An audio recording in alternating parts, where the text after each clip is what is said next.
Hello everyone, जय हिंद। आज ये ट्यूटोरियल का टेस्ट नंबर 8 है, जिसमें कि अभी ज्योग्राफी के क्वेश्चन है, क्लास 12th के हैं। ठीक है। और इसमें 80 क्वेश्चन ज्योग्राफी होंगे और 20 करंट अफेयर के होंगे। तो आइए स्टार्ट करते हैं। ओवरऑल 8 है, बट ज्योग्राफी के टेस्ट 4 है। ठीक है। आइए आगे बढ़ते हैं और क्वेश्चन की तरफ। तो फर्स्ट क्वेश्चन क्या है हमारा? निम्न कथनों पर विचार करना है हमें। भारत का जनसंख्या घनत्व 383 प्रति व्यक्ति वर्ग किलोमीटर है। ठीक है। इसमें असत्य कथन हमें बताना है, तो ये गलत है। ठीक है।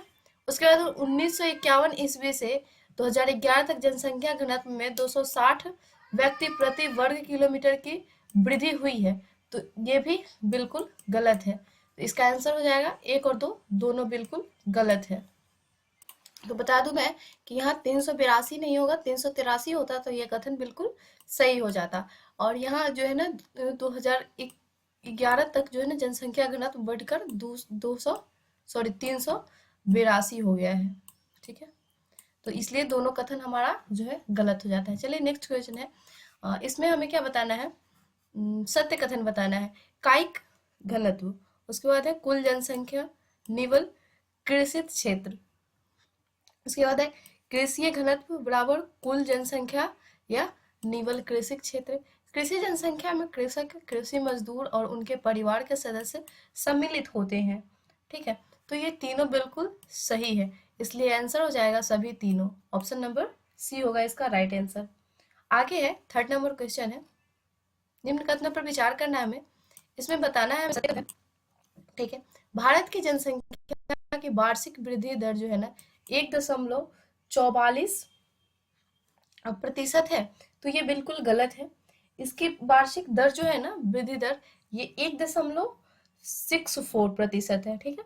1.64% है। विगत एक शताब्दी में भारत में जनसंख्या की वृद्धि केवल वार्षिक जन्म दर और मृत्यु दर के कारण हुई है, तो ये भी बिल्कुल गलत हो जाएगा। ठीक है। जनसंख्या की वार्षिक वृद्धि दर वार्षिक जन्म दर और मृत्यु दर तथा प्रवास की दर के कारण जो है ना ये हुई है, तो ये भी गलत हो जाएगा। इसलिए इसमें सत्य कथन कोई भी नहीं होगा, ना तो एक ना ही दो। ऑप्शन नंबर हो जाएगा डी।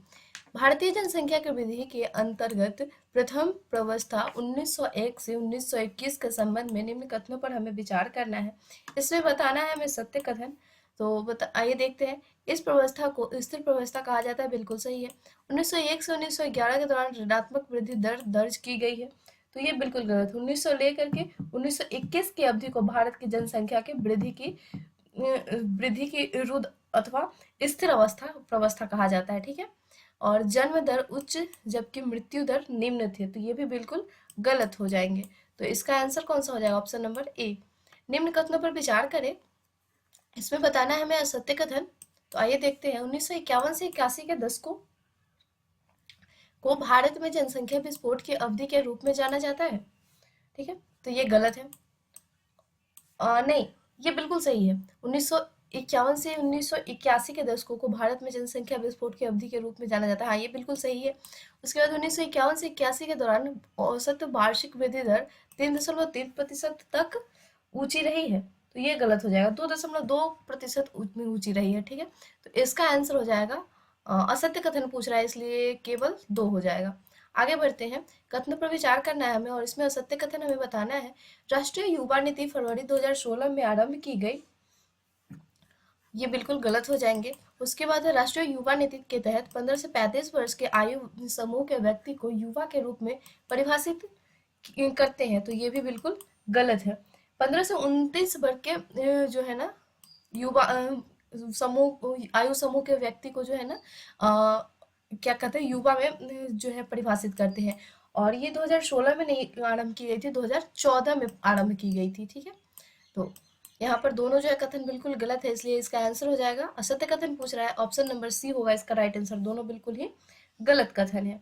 आइए 7 नंबर क्वेश्चन की तरफ बढ़ जाते हैं।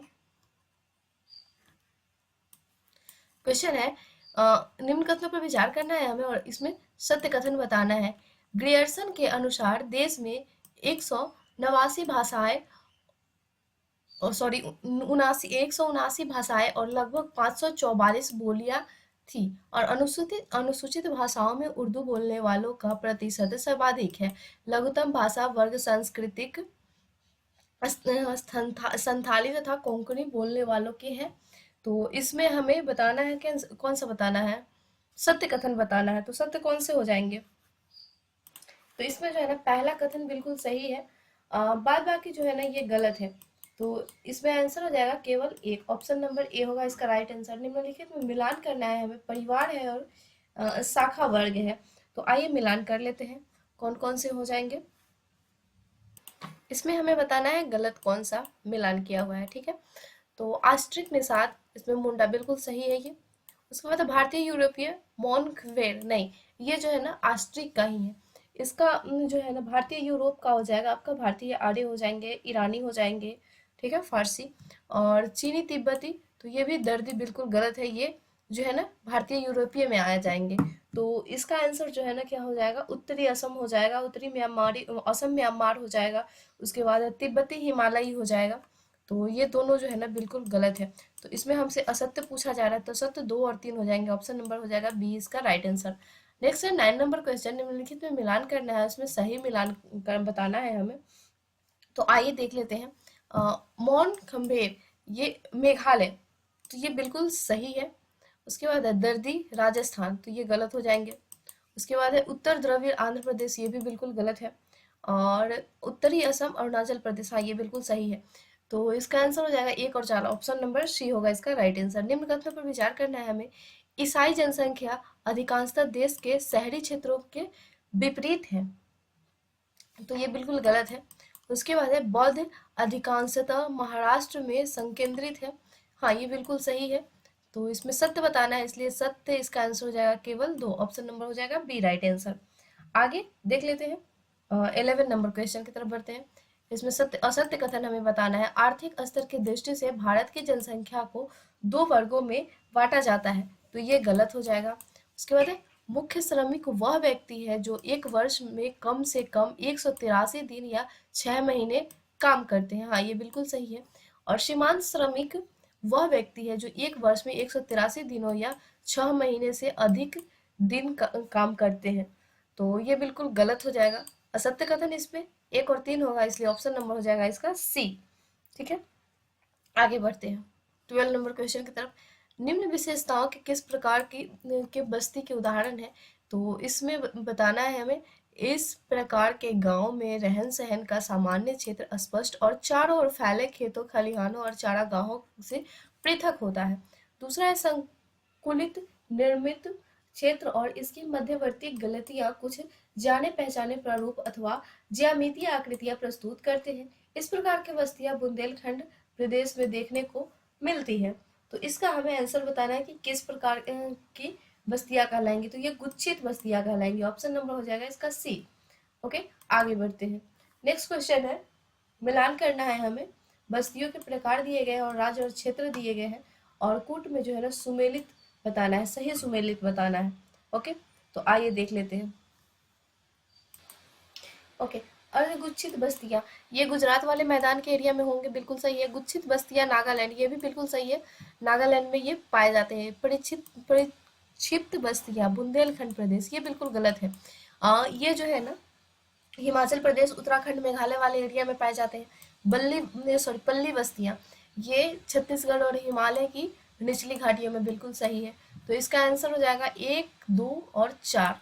तो सही सुमेलित कौन सा है, 1, 2 और 4, ऑप्शन नंबर हो जाएगा इसका सी।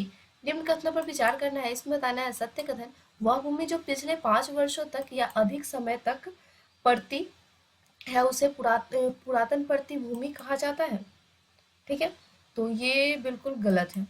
उसके बाद है वह भूमि जो एक कृषि वर्ष या उससे कम समय तक कृषि रहित रहती है वर्तमान प्रति भूमि कहलाती है, हाँ ये बिल्कुल सही है।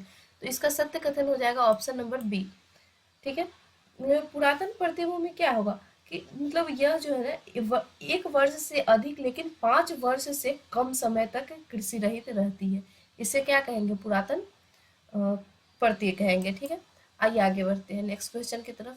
निम्न कथनों पर हमें विचार करना है, 15 नंबर क्वेश्चन है ये। इसमें जो है ना बताना है हमें कौन सा, हाँ इसमें सत्य कथन बताना है, ठीक है, सत्य कथन बताना है। तो चारा फसलें जायद फसल के उदाहरण है, हाँ ये बिल्कुल सही है। उसके बाद है जायद की फसलें अप्रैल से जून के मध्य बोई एवं काटी जाती है। हाँ, ये बिल्कुल भी सही है। तो ऑप्शन नंबर हो जाएगा इसका सी। एक और दो दोनों बिल्कुल सही है। निम्न कथनों पर विचार करना है हमें, इसमें बताना है हमें सही कथन। ठीक है, कपास एक उष्ण आर्द्र कटिबंधीय फसल है। उसके बाद है अमेरिकन कपास को देश के दक्षिण पश्चिम भाग में नरमा कहा जाता है। भारत का कपास के उत्पादन में विश्व में चीन के पश्चात दूसरा स्थान है। इसमें बताना है हमें सही कथन। तो सही कथन कौन होगा? ये आर्द्र उष्ण नहीं होगा, ठीक है, उष्ण कटिबंधीय फसल है, तो ये तो गलत हो गया। उसके बाद है दूसरा है अमेरिकन कपास को दक्षिण पश्चिम में नहीं उत्तर पश्चिम में, ठीक है, तो यहाँ भी ये गलत हो गया। नेक्स्ट दूसरा है, तीसरा क्वेश्चन क्या है? तीसरा है भारत के कपास के उत्पादन विश्व के चीन के पश्चात दूसरा स्थान है। हाँ, ये बिल्कुल सही है। तो केवल एक कथन इसमें सही हो जाएंगे, कथन नंबर 3 सही होगा इसका। ठीक है, आगे है निम्न कथनों पर विचार करना है हमें और इसमें सत्य कथन बताना है। चाय एक रोपण कृषि का उदाहरण है, बिल्कुल सही है। यह उष्ण आर्द्र तथा उपोष्ण आर्द्र कटिबंधीय जलवायु वाले भागों में बोया जाता है, ये भी बिल्कुल सही है। भारत में चाय की खेती वर्ष 1840 में असम के ब्रह्मपुत्र घाटी में प्रारंभ हुई थी, ये भी बिल्कुल सही है। तो इसका आंसर हो जाएगा 1, 2 और 3 सभी बिल्कुल सही है। 18 नंबर क्वेश्चन देखते हैं। ये क्वेश्चन है विचार करना है हमें कथन पर और सत्य कथन बताना है। कृषि जलवायु नियोजन में वर्ष 1952 में प्रारंभ किया गया, तो ये गलत हो जाएगा। 1952 में नहीं, 1980 के दशक में ये शुरू किया गया था। कृषि जलवायु नियोजन द्वारा कृषि पशुपालन तथा जल जल कृषि के विकास हेतु संसाधनों के विकास पर बल दिया गया, ये बिल्कुल सही है। तो असत्य कथन पूछ रहा है तो ऑप्शन नंबर हो जाएगा इसका ए, केवल एक। ओके, आगे बढ़ते हैं।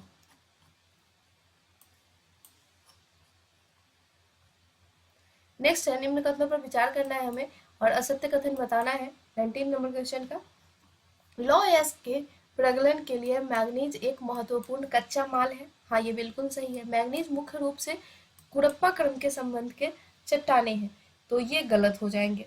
ठीक है, ये कुरप्पा क्रम की चट्टाने नहीं, ये धारवाड़ क्रम की है। ठीक है, तो इसमें असत्य कथन पूछ रहा है, असत्य केवल 2 हो जाएगा। ऑप्शन नंबर होगा बी, किरुबुरु सुलाइपत। ठीक है, किरुबुरु सुलाइपत एवं वुनाई क्षेत्र प्रसिद्ध है किस चीज के लिए? तो यह लौ एस के हेतु प्रसिद्ध है। ठीक है, ऑप्शन नंबर होगा बी। निम्नलिखित में ये मिलान करना है संबंधित क्षेत्र और खनिज, इसमें सही सुमेलित हमें बताना है। ओके, तो देख लेते हैं कौन कौन से सही सुमेलित है। गुआ, मैग्नीज, ये बिल्कुल गलत है। उसके बाद है रत्नागिरी लौ अयस्क खानों के लिए प्रसिद्ध है, ये बिल्कुल सही है। और उसके बाद है यहाँ पर हाँ, शिव मोगा मैग्नीज, शिव मोगा मैग्नीज के लिए बिल्कुल सही है। चंद्रपुर लौ अयस्क खाने, ये भी बिल्कुल सही है। तो इसमें हमें जो है ना ये गुआ जो है ना ये लौ अयस्क के लिए हो जाएंगे, ठीक है, मैग्नीज के लिए नहीं होंगे। तो इसका आंसर कौन सा हो जाएगा सही सुमेलित? 2, 3 और 4 है, तो आंसर होगा ऑप्शन नंबर बी होगा इसका राइट आंसर। ओके, आगे बढ़ते हैं। निम्न कथनों पर विचार करना है और असत्य कथन हमें बताना है। बॉक्साइट मुख्यतः क्वाटरनरी निक्षेपों में पाया जाता है। ओके, तो ये गलत हो जाएंगे, बिल्कुल गलत होंगे। बॉक्साइट एक अयस्क है जिसका प्रयोग एल्यूमिनियम के विनिर्माण में किया जाता है। बॉक्साइट मुख्यतः क्या है? टर्सरी क्रम के ये निक्षेपों में पाया जाता है। उसके बाद बॉक्साइट लैटेराइट चट्टानों से संबंधित है, तो ये बिल्कुल सही है। कर्नाटक बॉक्साइट का सबसे बड़ा उत्पादक राज्य है, तो ये बिल्कुल गलत हो जाएंगे। बॉक्साइट का सबसे बड़ा उत्पादक राज्य उड़ीसा हो जाएगा। तो इसमें असत्य कथन पूछ रहे हैं तो 1 और 3 होगा, ऑप्शन नंबर होगा सी। आगे है संबंधित क्षेत्र और खनिज। ओके, मिलान करना है हमें और गलत युग में इसमें बताना है। तो गलत युग में कौन कौन से हो जाएंगे आइए देख लेते हैं। अलवर, बॉक्साइट, अलवर में बॉक्साइट नहीं होंगे, यहाँ पे तांबा मिलेंगे। ठीक है, उसके बाद है कोड़ापुट में क्या मिलते हैं? तो कोड़ापुट में बॉक्साइट, बिल्कुल सही है। बिलासपुर, बिलासपुर में जो है ना ये बॉक्साइट मिलेंगे, तांबा नहीं मिलेंगे। और उदयपुर, तो उदयपुर में तांबा, बिल्कुल सही है। तो इसमें गलत कौन कौन सा हो जा रहा है? एक बॉक्साइट अलवर वाला और बिलासपुर तांबा वाला। गलत युग में पूछ रहा है तो इसमें हो जाएगा 1 और 3। 1 और 3 कहाँ है option? Option number B. Okay, आगे बढ़ते हैं। निम्न कथनों पर विचार करना है हमें। भारत में कोयला निक्षेपों का लगभग 80% भाग पीट प्रकार का है।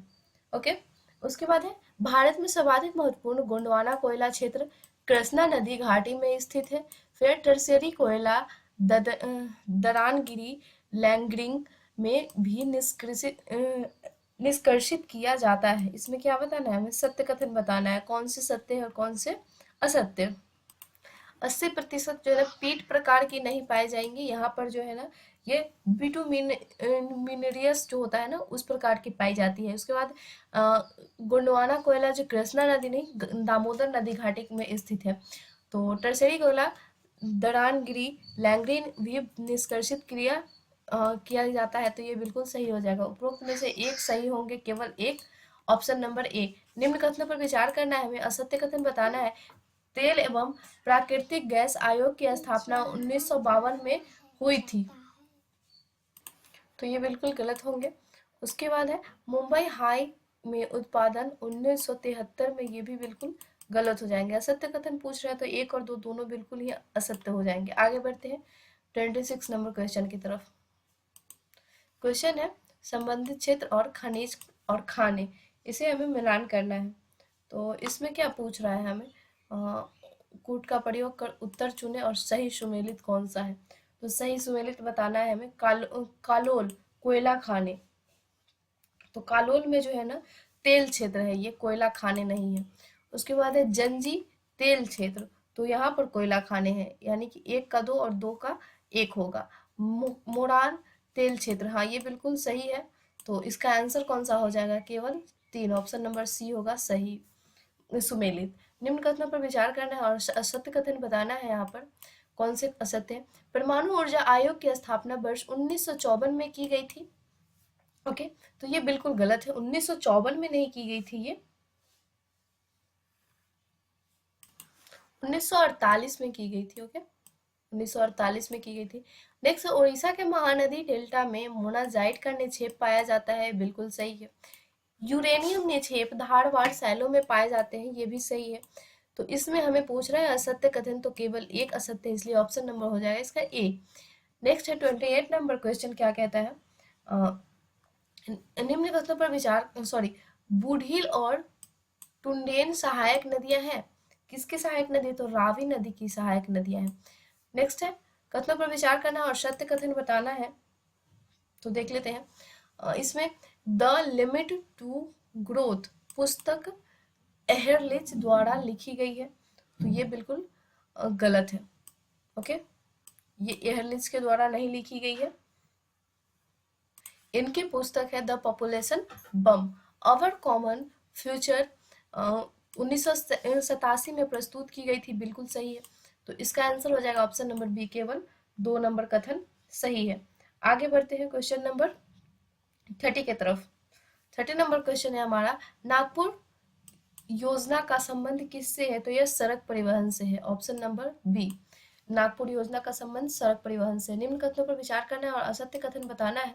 एशिया की पहली देश पारीय पाइपलाइन का निर्माण HPCL द्वारा किया गया था। उसके बाद है गेल इंडिया लिमिटेड की स्थापना वर्ष 1984 में की गई थी। गेल द्वारा निर्मित पहली क्रॉस कंट्री गैस पाइपलाइन की हजीरा विजयपुर जगदीशपुर है। ठीक है, इसमें बताना है हमें असत्य कथन।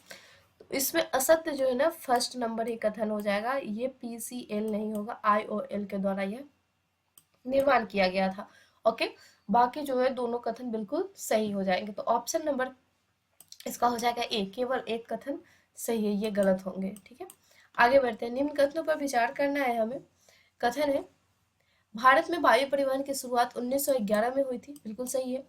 उसके बाद हो जाएगा पवन हंस लिमिटेड मुख्यतः पेट्रोलियम सेक्टर के लिए हेलीकॉप्टर सेवाएं उपलब्ध कराता है, ये भी बिल्कुल सही है। तो इसका आंसर हो जाएगा एक और दो दोनों बिल्कुल सत्य कथन पूछ रहा है, तो सत्य हो जाएंगे। नेक्स्ट है 33 नंबर क्वेश्चन। निम्न कथनों पर विचार करना है हमें। मारमा गांव पत्तन मांडवी नदमुख के मुहाने पर अवस्थित है, तो ये गलत हो जाएंगे। ये जो है ना जुआरी नदमुख के मुहाने पर अवस्थित है। मारमा गांव पत्तन जुआरी के मुहाने पर अवस्थित है। उसके बाद है मारमा गांव पतन एक प्राकृतिक बंदरगाह है, ये बिल्कुल सही है। तो इसका सही आंसर हो जाएगा ऑप्शन नंबर बी, केवल 2। ओके, आगे बढ़ते हैं। 34 नंबर क्वेश्चन है, निम्न कथनों पर विचार करना है, विशाखापट्टनम एक भू आबद्ध पतन है, तो ये बिल्कुल सही है। उसके बाद होगा चेन्नई पतन एक प्राकृतिक पतन है, तो ये गलत हो जाएगा। और चेन्नई पतन का पोताश्रय सबसे गहरा है, ये भी गलत होगा। तो इसमें सत्य कथन केवल एक हो जाएगा। निम्न कथनों पर विचार करना है, मिलान करना है हमें रेल मंत्रालय और रेल मंडल और मुख्यालय। ओके, बढ़ते हैं। रेल मंडल मुख्यालय कहाँ पर कौन सा है देख लेते हैं। इसमें कौन सा पूछ रहा है, सही मिलान करें, सही मिलान करने के लिए पूछ रहा है हमें। तो आइए देख लेते हैं कौन कौन से सही मिलान किया गया है। North central, okay, north central नई दिल्ली में नहीं होगा, ये इलाहाबाद में है। ओके, साउथ वेस्टर्न बिलासपुर, ये भी गलत है, ये हुबली में है, तो ये भी बिल्कुल गलत है। साउथ सेंट्रल सिकंदराबाद, हाँ ये सही है। और ईस्ट सेंट्रल हाजीपुर सही है। साउथ ईस्टर्न कोलकाता, ये भी बिल्कुल सही है। तो इसमें पूछ रहा है हमें सही सुमेलित कौन कौन से है, तो 3, 4 और 5 ऑप्शन नंबर हो जाएंगे इसके सी, राइट आंसर। 36 नंबर क्वेश्चन है, भारत माला योजना के तहत शामिल है कौन से शामिल है इसमें, तो इसमें हो जाएंगे पिछड़े इलाकों धार्मिक पर्यटन स्थलों को जोड़ने की योजना, बिल्कुल सही है। तटवर्ती भागों में लगे हुए राज्यों की सड़कों का विकास, ये भी शामिल है। और सीमावर्ती भागों तथा छोटे बंदरगाहों को जोड़ना, ये भी शामिल है। तो उपरोक्त सभी हो जाएंगे, इसका डी होगा राइट आंसर। निम्न कथनों पर विचार करें, इसमें बताना है हमें असत्य कथन, अटल टनल हिमालय की पीर पंजाल पर्वतमाला में अवस्थित है। उसके बाद है अटल टनल मनाली के को लेह से जोड़ती है, तो ये गलत हो जाएगा। उसके बाद है अटल टनल NHAI द्वारा बनाई गई है, ये भी बिल्कुल गलत होगा। तो इसमें सही कथन हो जाएगा पीर पंजाल वर्तमान में पर्वतमाला में अवस्थित है। ऑप्शन होगा इसका 2 और 3, option number C. 38 number question है, निम्न कथनों पर विचार करना है हमें और इसमें बताना है सत्य कथन। सत्य कथन कौन से हैं, तो आइए देखते हैं। राष्ट्रीय राजमार्गों की लंबाई पूरे देश की कुल सड़कों की लंबाई का 40% है, तो ये गलत है। उसके बाद है भारतीय राष्ट्रीय राजमार्ग प्राधिकरण का प्रचालन 1955 में हुआ था, तो ये बिल्कुल सही है। ऑप्शन नंबर होगा इसका बी, राइट आंसर। 38 का option number B. 39 number question देख लेते हैं। क्वेश्चन है, निम्न कथनों पर विचार करना है और असत्य कथन बताना है। जल क्रांति अभियान भारत सरकार द्वारा 2015 से 16 में आरंभ किया गया, बिल्कुल सही। उसके बाद है जल क्रांति अभियान का मुख्य उद्देश्य प्रत्येक खेत में सिंचाई की पानी पहुंचाना था, तो ये गलत हो जाएगा। सत्य कथन कौन सा होगा, केवल 2। नेक्स्ट क्वेश्चन, इसमें सत्य कथन हमें बताना है। नीरू मीरू कार्यक्रम अलवट राजस्थान में जल संग्रहण का प्रयास है, तो ये गलत है। उसके बाद है हरियाली आंध्र प्रदेश द्वारा प्रवर्तित जल संभर विकास परियोजना है, ये भी गलत है। तो इसमें सत्य कौन सा होगा, कोई नहीं, ना तो 1 ना ही 2। जल संभर जो है ना, ये कार्यक्रम केंद्रीय और राज्य सरकार ने देश में बहुत से जल सांभर विकास और प्रबंधन कार्यक्रम चलाए हैं। ठीक है, आगे बढ़ते हैं। अधिनियम है और वर्ष है, इसमें जो है ना सही मिलान पूछ रहा है कि किसमें सही मिलान किया गया है, तो देख लेते हैं। जल प्रदूषण निवारण और नियंत्रण अधिनियम या 1974, ये बिल्कुल सही है। उसके बाद है पर्यावरण सुरक्षा अधिनियम 1986, ये भी सही है। और फिर हो जाएंगे जल उपकरण अधिनियम, उपकरण अधिनियम 1977, ये भी सही है। तो इसका आंसर होगा ऑप्शन नंबर डी। 1, 2, 3 तीनों बिल्कुल सही है। निम्न कथनों पर विचार करना है। कथन है कॉफी एक उपोष्ण कटिबंधीय रोपण कृषि है, तो ये उपोष्ण नहीं है, उष्ण कटिबंधीय रोपण कृषि है। ठीक है, तो ये गलत हो गया। उसके बाद है भारत अधिकतर उत्तम किस्म का रोबस्ता कॉफी, नहीं, ये अरेबिका कॉफी का उत्पादन करता है, सर्वोत्तम किस्म, तो इसमें जो है ये भी गलत हो गया। कॉफी उत्पादन में भारत का 8वां स्थान है, तो ये बिल्कुल जो है ना सही है। तो इसका आंसर हो जाएगा 1 और 2, क्योंकि असत्य कथन पूछ रहा है हमसे, तो 1 और 2 ऑप्शन नंबर हो जाएगा इसका ए, राइट आंसर। 43 नंबर क्वेश्चन की तरफ बढ़ जाते हैं। निम्न कथनों पर विचार करना है और असत्य कथन बताना है। चना को पिजन पी के नाम से भी जाना जाता है, तो ये गलत है।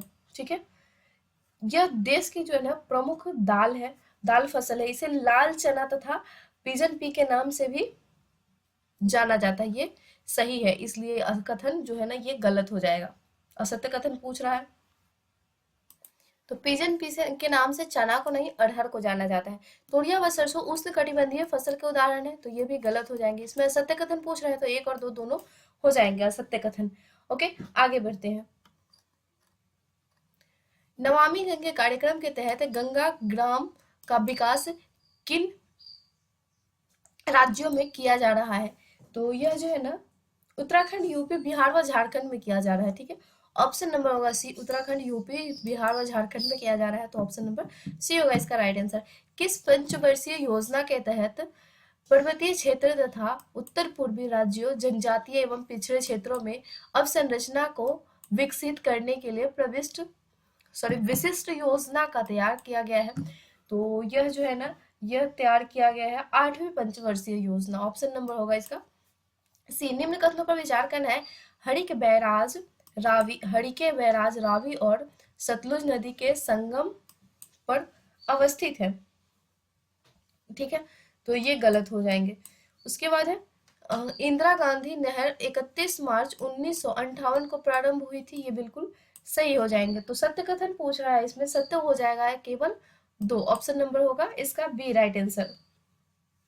ओके, आगे बढ़ते हैं। नेक्स्ट क्वेश्चन है 47 नंबर। इसमें से सत्य कथन हमें बताना है। सेमल, मोदी नगर औद्योगिक नगर के उदाहरण है। ओके, नेक्स्ट है धूलिया, कोझिकोड परिवहन नगर के उदाहरण है। उसके बाद है सराहनपुर, सतना वाणिज्यिक नगर के उदाहरण है। तो बिल्कुल सही है तीनों, सभी तीनों बिल्कुल सही हो जाएंगे, ऑप्शन नंबर सी। निम्न कथनों पर विचार करें, इसमें बताना है हमें सत्य कथन। पवन ऊर्जा के लिए राजस्थान, गुजरात, महाराष्ट्र तथा कर्नाटक में अनुकूल परिस्थितियां विद्यमान है। तो हाँ, ये बिल्कुल सही है। पवन ऊर्जा पूर्ण रूपेण प्रदूषण मुक्त और ऊर्जा का असामान्य स्रोत है, ये भी बिल्कुल सही है। तो इसका आंसर होगा एक और दो दोनों बिल्कुल सही आंसर है। निम्न कथनों पर विचार करना है हमें। पुन्नामदा कालायन को अरब सागर की रानी के नाम से जाना जाता है। ओके, तो ये तो बिल्कुल गलत है।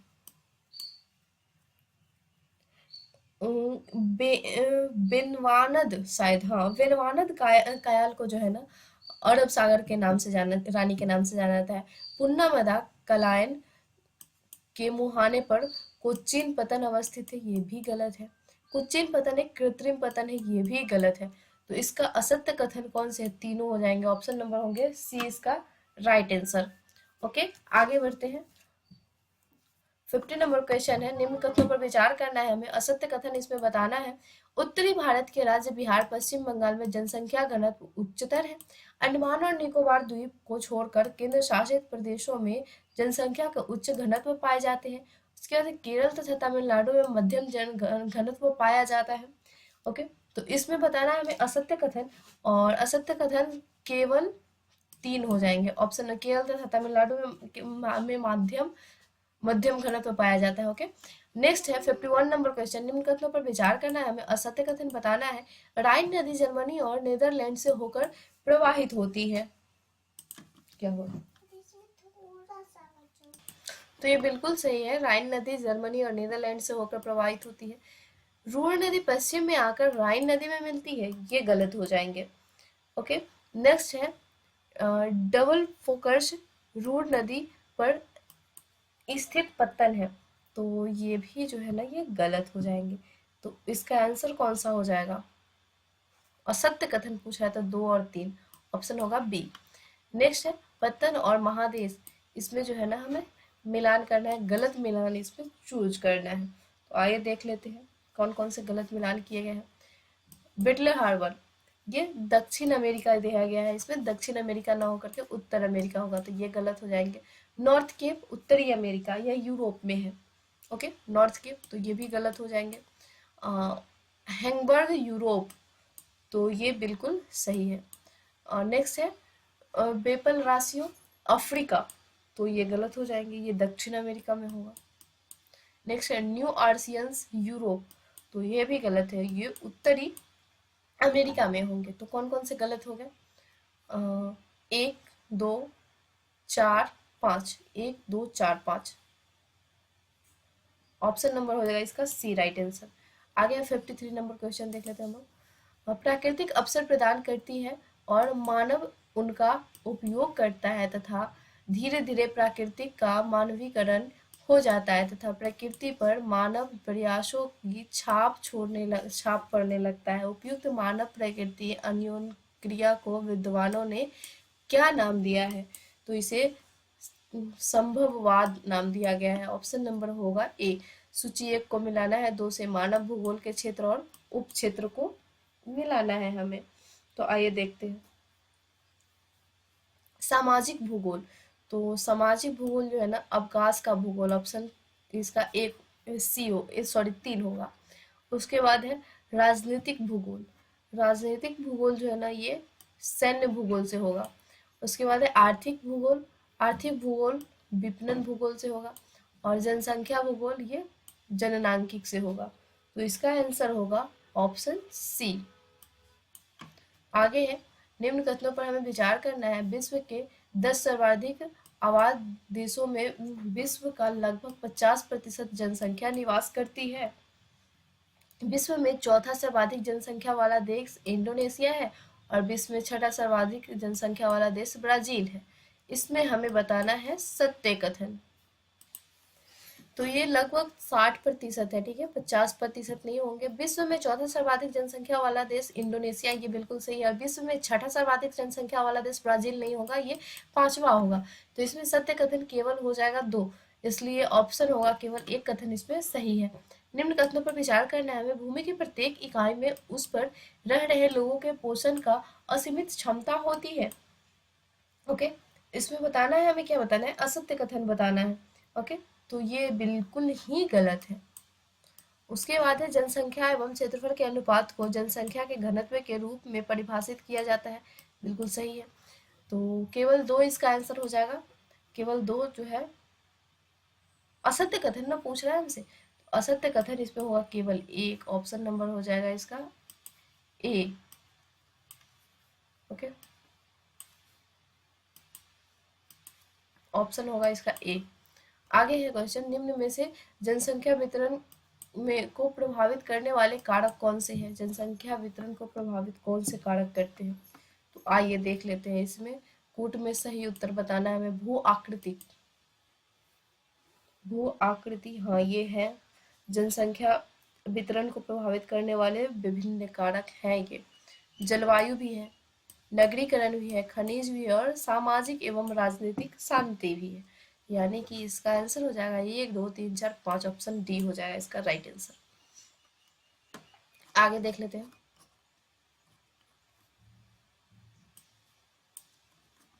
नेक्स्ट है सत्य कथन हमें बताना है। अशोधित मृत्यु दर को किसी क्षेत्र विशेष में किसी वर्ष के दौरान प्रति 100 जनसंख्या के पीछे मृतकों की संख्या के रूप में अभिव्यक्त किया जाता है, ठीक है, तो ये गलत है। उसके बाद है वर्षावनों के आदिवासी जननांकिकीय संक्रमण सिद्धांत के प्रथम अवस्था है, तो ये बिल्कुल सही हो जाएंगे। तो इसका सत्य कथन हो जाएगा ऑप्शन नंबर बी होगा, केवल 2। जनसंख्या के संबंध में निम्न कथनों पर हमें विचार करना है और इसमें बताना है सत्य कथन।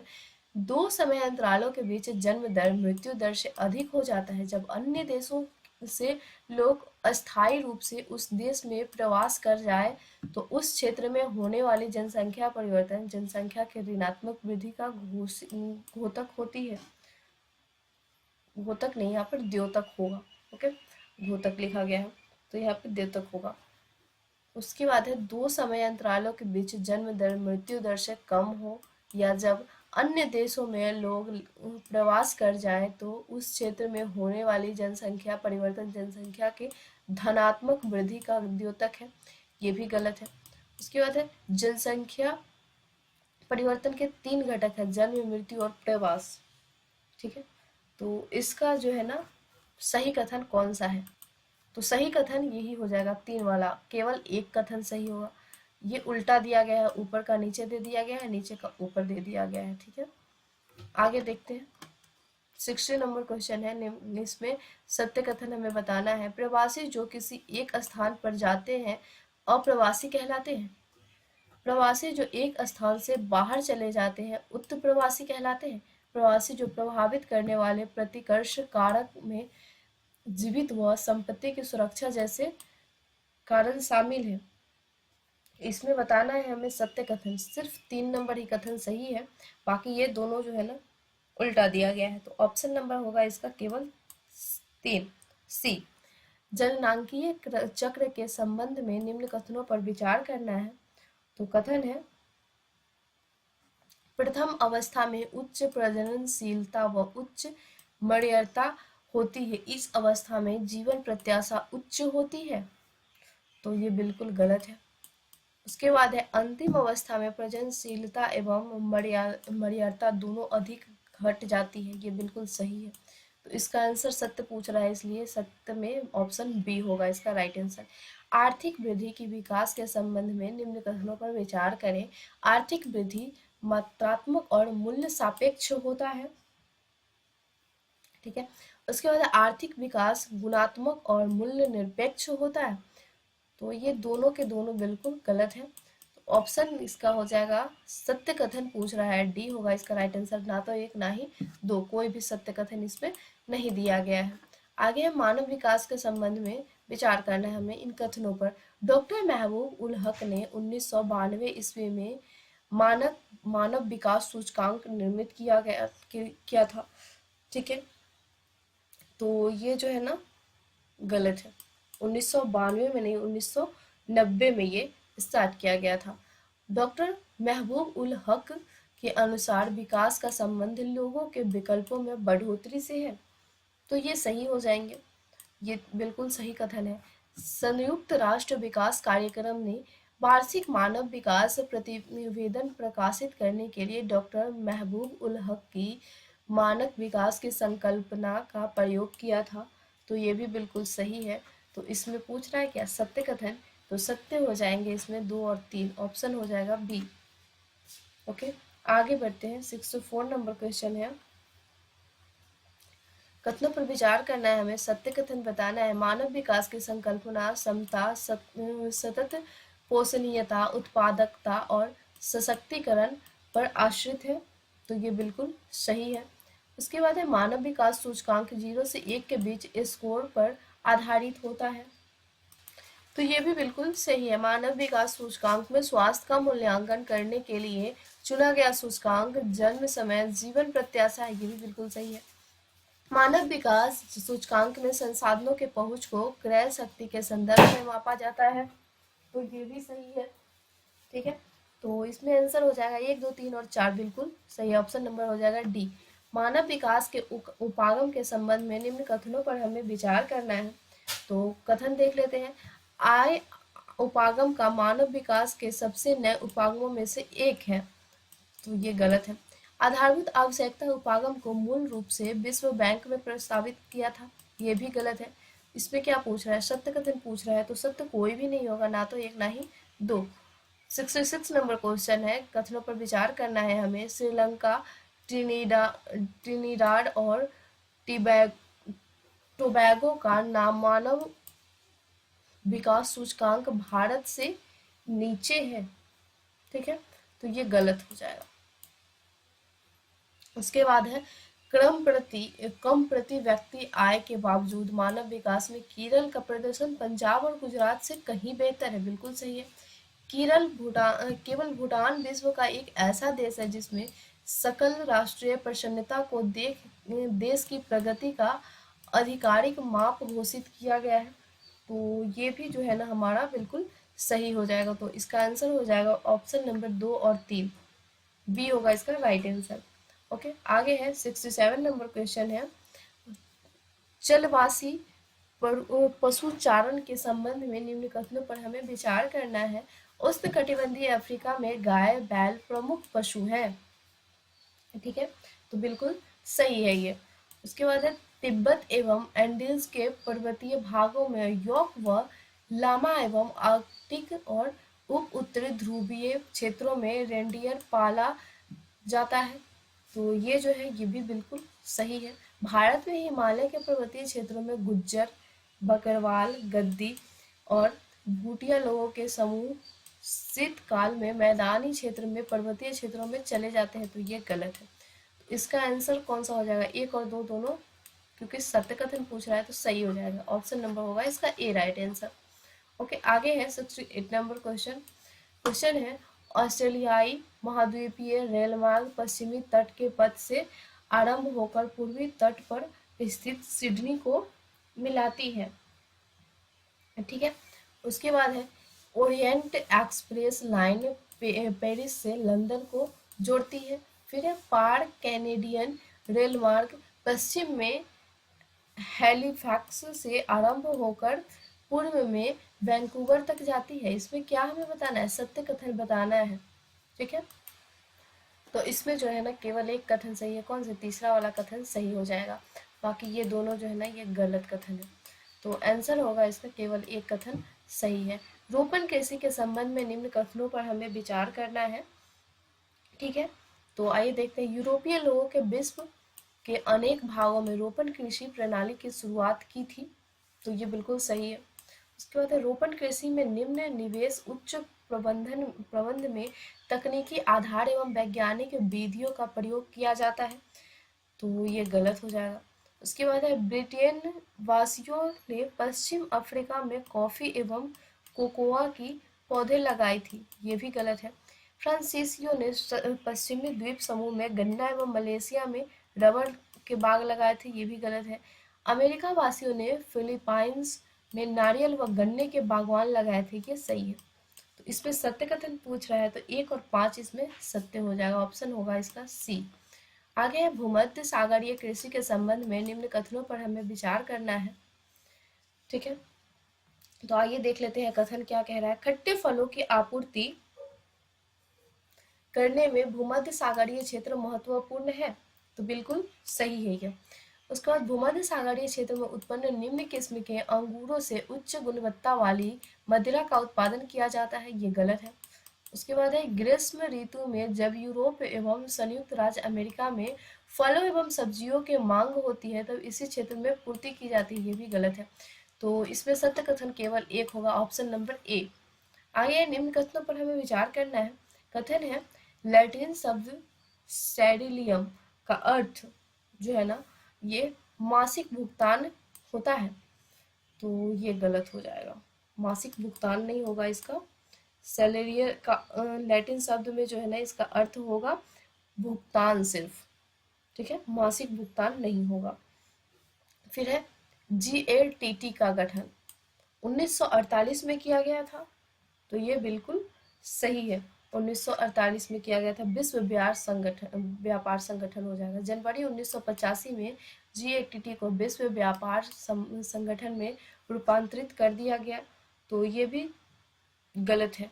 ठीक है। तो इसका आंसर हो जाएगा 1 और 3 गलत। असत्य कथन में 1 और 3 हो जाएगा। इसका गलत ऑप्शन होगा डी। आगे निम्न कथनों पर हमें विचार करना है। सहकारी कृषि को सबसे अधिक सफलता डेनमार्क में मिली थी। ठीक है। तो ये बिल्कुल सही है। उसके बाद है सहकारी कृषि में उत्पादन के साधनों का स्वामित्व संपूर्ण समाज का होता है। तो ये हो जाएगा गलत। उसके बाद सामूहिक कृषि को सोवियत संघ में कोहल खहोज के नाम से जाना जाता है। हाँ ये बिल्कुल सही है। तो इसका आंसर हो जाएगा। इसमें क्या पूछ रहा है? सत्य कथन पूछ रहा है। तो सत्य 1 और 3 है, इसलिए आंसर होगा इसका सी राइट आंसर। आगे है 73 नंबर क्वेश्चन की तरफ बढ़ जाते हैं हम लोग। क्वेश्चन है डुलुथ और बुलाफोपत्तन अवस्थित है कहाँ पर? तो ये जो है ना बृहद झील सेंट लॉरेंस समुद्री मार्ग में अवस्थित है। ऑप्शन होगा इसका सी। पूंजी एवं परिवहन कुटीर उद्योग को अधिक प्रभावित करता है क्योंकि इनके द्वारा निर्मित वस्तुओं का व्यापार महत्व अधिक होता है। ठीक है। तो ये बिल्कुल जो है ना ये गलत है। नेक्स्ट है छोटे पैमाने के उद्योग की तकनीक एवं निर्माण स्थल दोनों कुटीर उद्योग के समान होते हैं। तो ये भी गलत हो जाएगा। क्या पूछ रहा है इसमें? सत्य कथन पूछ रहा है, तो सत्य कथन पूछ रहा है, इसमें आंसर होगा ना तो एक ना ही दो, ऑप्शन होगा डी। उसके बाद नेक्स्ट है 75 नंबर क्वेश्चन है, पनामा नहर के संबंध में निम्न कथनों पर हमें विचार करना है। यह पश्चिम में अटलांटिक महासागर को पूर्व में प्रशांत महासागर से जोड़ती है, तो ये गलत है। इसका निर्माण ब्रिटेन द्वारा किया गया है, ये भी गलत है। ये पूर्व में नहीं होगा, पश्चिम में प्रशांत महासागर से जोड़ती है, इसलिए यह कथन जो है असत्य हो जाएगा। उसके बाद इसका निर्माण ब्रिटेन के द्वारा नहीं कराया गया था, इसका निर्माण संयुक्त राज्य अमेरिका के द्वारा किया गया था, तो ये भी जो है ना सत्य कथन नहीं होंगे, तो ना तो एक ना ही दो, ऑप्शन होगा इसका डी। 76 नंबर क्वेश्चन है, आंत्रपो पतन को फेरी पतन के नाम से भी जाना जाता है, ठीक है। उसके बाद नेक्स्ट कथन क्या कह रहा है, हाँ, आंत्रापो पतन को फेरी पतन के नाम से भी जाना जाता है, तो ये गलत हो जाएगा, ये गलत है। उसके बाद वेनेजुएला में स्थित एस्खीरा तैल पत्तन का उदाहरण है, तो ये भी गलत है। अदन होमोलुलु अदन होनोलुलु तथा सिंगापुर मार्ग पत्तन के उदाहरण है, ये सही है।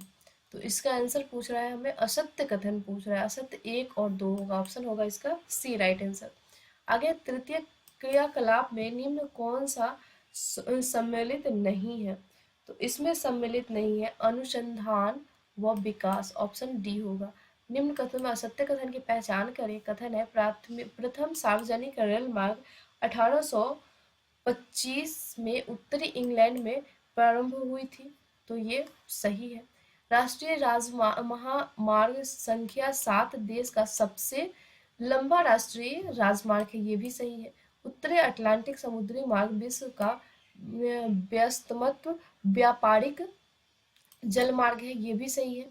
उसके बाद है बिग इंच रेलवे लाइन जो संयुक्त राज्य अमेरिका में स्थित है, तो ये गलत हो जाएगा, तो ये अमेरिका में स्थित नहीं है, संयुक्त राज्य अमेरिका में स्थित नहीं, ऑप्शन होगा इसका डी होगा राइट आंसर। असत्य कथन पूछ रहा है इसलिए डी होगा इसका राइट आंसर।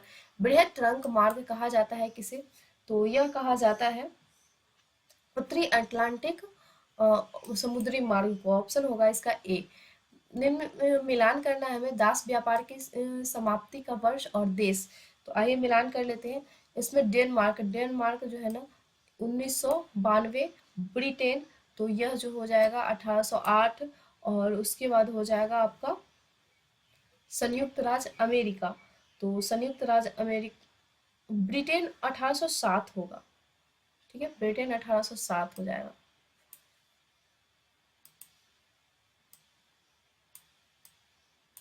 ठीक है, आगे है संयुक्त राज्य अमेरिका, तो ये 1808 होगा। इसका आंसर कौन सा हो जाएगा, ऑप्शन होगा इसका बी। ओके, आगे बढ़ते हैं नेक्स्ट क्वेश्चन की तरफ। क्वेश्चन है पापुआ न्यू गिनी देश के संबंध में निम्नलिखित कथनों पर हमें विचार करना है, तो आइए देखते हैं। यह दुनिया का सबसे बड़ा द्वीप देश है, तो ये जो है ना दुनिया का सबसे बड़ा द्वीप देश नहीं है। यह एक संवैधानिक राजतंत्र है जो राष्ट्रमंडल का हिस्सा है, ये बिल्कुल सही है। और इंडोनेशिया इसके पश्चिम हिस्से में स्थित है, ये भी सही है। तो इसमें 2 और 3 सही हो जाएगा, ऑप्शन होगा इसका बी राइट आंसर। आगे है question global initiative on digital health के संदर्भ में निम्नलिखित कथनों पर विचार करना है हमें, तो कथन कौन से इसमें सही कथन का चयन करना है, सही उत्तर। तो इसमें जो है ना इसका उद्देश्य पारंपरिक स्वास्थ्य प्रणालियों के विरुद्ध रूप से डिजिटल समाधानों में बदलना है, तो ये गलत हो जाएगा। इस पहल का नेतृत्व विश्व स्वास्थ्य संगठन यानी WHO कर रहा है, तो ये सही है।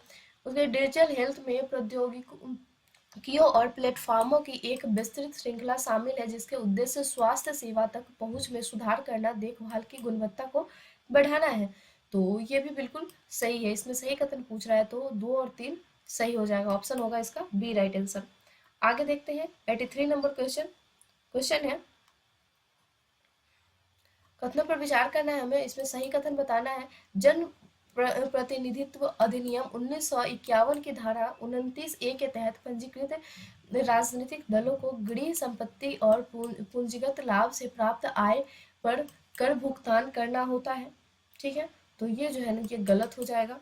उसके बाद है राजनीतिक दल के मुख्य कार्यकारी अधिकारी आयकर रिटर्न दाखिल करने की जिम्मेदारी वहन करते हैं, तो ये सही होगा। तो ऑप्शन होगा इसका बी, केवल 2 नंबर कथन सही है।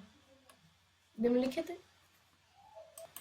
निम्नलिखित देशों पर विचार करना है। उपरोक्त में से देशों में से कितने नॉर्डिक देश के उदाहरण हैं? एस्टोनिया नहीं है, लातविया भी नहीं है, डेनमार्क है इसका उदाहरण। तो ऑप्शन होगा केवल एक, ऑप्शन ए होगा इसका राइट आंसर। आगे है 85 नंबर क्वेश्चन। हाल ही में प्रधानमंत्री द्वारा उद्घाटन किए गए सुदर्शन सेतु पुल के संदर्भ में निम्नलिखित कथनों पर हमें विचार करना है। तो आइए देख लेते हैं कथन, इसमें सही कथन बताना है हमें। तो यह देश का सबसे लंबा केबल स्टे ब्रिज है, बिल्कुल सही है। यह मांडवी को पोरबंदर से जोड़ता है, तो ये गलत हो जाएगा। इसके बाद है यह अरब सागर पर है, ये बिल्कुल सही है। उसके बाद है इस पुल को पहले सिग्नेचर ब्रिज के नाम से जाना जाता है, तो ये भी बिल्कुल सही है। इसका आंसर हो जाएगा 1, 3 और 4, ऑप्शन होगा इसका सी राइट आंसर। आगे 86 नंबर क्वेश्चन देखते हैं हम लोग। संत रविदास के संदर्भ में निम्नलिखित कथनों पर हमें विचार करना है। संत रविदास जयंती हर साल माघ मास की पूर्णिमा के दिन माघ पूर्णिमा को मनाई जाती है। ठीक है, तो उन्हें भक्ति आंदोलन के नाम से एक प्रमुख व्यक्ति उन्हें भक्ति आंदोलन का एक प्रमुख व्यक्ति माना जाता है। संत रविदास के अनुसार शास्त्रों में ज्ञान संचय करने में ही मोक्ष का मार्ग है और यह अस्पृश्यता के विरोध की प्रतीक बन गया है। तो इसमें जो है ना 1 नंबर कथन बिल्कुल सही है, 2 भी कथन सही है, 3 नंबर कथन गलत हो जाएगा और 4 नंबर भी कथन सही है। तो केवल 3 कथन सही है, इसलिए ऑप्शन होगा इसका सी राइट आंसर। नेक्स्ट है सब national climate resilient green fund एक वैश्विक मिश्रित वित्त पहल है जो विकासशील देशों के मध्यम आकार के जलवायु लचीला बुनियादी ढांचे और प्राकृतिक आधारित समाधानों में निवेश करती है। निम्नलिखित में से किस परिदृश्य में एक उपराष्ट्रीय इकाई संभवतः NHCHRF के वित्त पोषण के लिए आवेदन करेगी? तो यह करेगी एक ग्रामीण क्षेत्र में एक अक्षय ऊर्जा परियोजना को लागू करने में। ऑप्शन होगा इसका बी राइट आंसर। नेक्स्ट है 88 नंबर क्वेश्चन। हाल ही में समाचारों में देखे गए ग्रे जोन वारफेयर के संदर्भ में निम्नलिखित कथनों पर हमें विचार करना है। तो कथन इसमें सही कथन बताना है। युद्ध में मुख्य रूप से पारंपरिक सैन्य रणनीतियां शामिल होती हैं, बिल्कुल सही है। नहीं, ये गलत हो जाएगा। यह संबंधों में पारदर्शी और स्पष्ट रूप से परिभाषित नियमों की विशेषता है, ये भी गलत है। इस तरह के युद्ध में राष्ट्र, राज्य और गैर राजपक्ष शायद ही कभी रणनीतिक उद्देश्यों को प्राप्त करने में सहयोग करते, ये भी गलत है। यह लक्षित राष्ट्र से पूर्ण पैमाने पर सैन्य प्रतिक्रिया को भड़काए बिना किसी क्षेत्र में यथा स्थिति को बदलने के उद्देश्य से कार्यवाहियों और अभियानों को संदर्भित करता है, ये बिल्कुल सही हो जाएगा। तो ऑप्शन होगा इसका डी सही राइट आंसर। गिनी कृमि रोग के कारक है, इसके कारक कौन से हो जाएंगे? तो इसके कारक है परजीवी कृमि, ऑप्शन होगा इसका सी। निम्न कथनों पर विचार करना है। C-20 क्रायोजेनिक इंजन इसरो द्वारा विकसित एक उन्नत प्रणोदन प्रणाली है।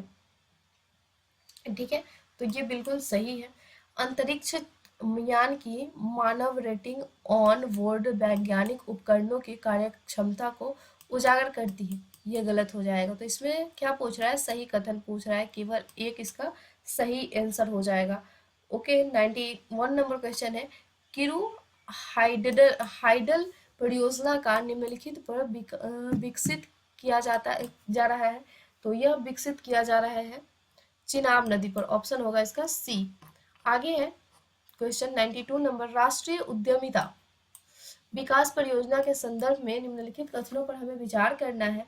इसमें बताना है हमें सही कथन और सही इसका उद्देश्य भारत में प्रत्यक्ष विदेशी निवेश की आकर्षित करना है, ये गलत है। यह मौजूदा व्यवसायों के विलय और अधिग्रहण की सुविधा भी देता है, ये भी गलत है। सामाजिक विकास क्षेत्र में काम करने वाले गैर लाभकारी संगठन इसके लाभार्थियों में से एक है, ये भी गलत है। तो इसमें सही पूछ रहा है तो सही कोई नहीं है, ऑप्शन होगा इसका डी। आगे है हेनले पासपोर्ट इंडेक्स 2024 में भारत की रैंकिंग क्या है। तो इसमें भारत की रैंकिंग रैंकिंग जो है ना, ये हो जाएगी 85वां। ऑप्शन होगा इसका बी। निवेशक शिक्षा और संरक्षण निधि प्राधिकरण ने जागरूकता बढ़ाने के लिए किसके साथ एक समझौता पर हस्ताक्षर किए हैं। तो ये हस्ताक्षर जो है ना डीबीएस बैंक पे किए हैं। ऑप्शन होगा इसका बी। कौन सा देश हाल ही में अंतरराष्ट्रीय सौर गठबंधन का नया सदस्य बना है। तो यह बना है माल्टा। Option A. किस देश ने बहुराष्ट्रीय सैन्य अभ्यास शांति प्रयास 4 का आयोजन किया था। तो यह आयोजन किया था नेपाल ने। ऑप्शन होगा इसका बी। भारत का सबसे बड़ा हरित हाइड्रोजन उत्पादन संयंत्र कहाँ स्थापित हो रहा है। तो यह स्थापित हो रहा है विशाखापट्टनम में। ऑप्शन होगा इसका बी। 3 दिवसीय अंतर्राष्ट्रीय गीता महोत्सव का आयोजन यह किया गया है कहाँ पर, कोलंबो में किया गया है। ऑप्शन होगा इसका बी। प्रधानमंत्री उच्चतर शिक्षा अभियान पीएम उषा योजना किसके लिए शुरू की गई है। तो यह शुरू की गई है उच्च शिक्षा में पहुंच, इक्विटी इक्विटी और उत्कृष्टता बढ़ाने हेतु। नेक्स्ट एंड लास्ट क्वेश्चन है गोदावरमन थिरुमूलपाद बनाल बनाम भारत संघ निर्णय जिसे हाल ही में समाचारों में देखा गया है निम्नलिखित में से संबंधित है, कौन से संबंधित है। तो ये हो जाएंगे वनों का संरक्षण। Option A. ओके, तो यहाँ पर हमारा क्वेश्चन 100 क्वेश्चन समाप्त होते हैं। अगर आपको थोड़ा सा भी वीडियो अच्छी लग रही हो तो प्लीज़ लाइक सब्सक्राइब और शेयर ज़रूर करिएगा। और ऐसे ही बहुत सारे हम लोग टेस्ट करेंगे, जैसे कि प्रिफेक्शन आईएएस का हो गया है, उसके बाद है खान ग्लोबल स्टडीज़ का हो गया। इन सभी के टेस्ट जो है ना हम आपके साथ शेयर करेंगे। तो प्लीज़ प्लीज़ ज़्यादा से ज़्यादा लाइक एंड शेयर करेंगे। Thank you so much.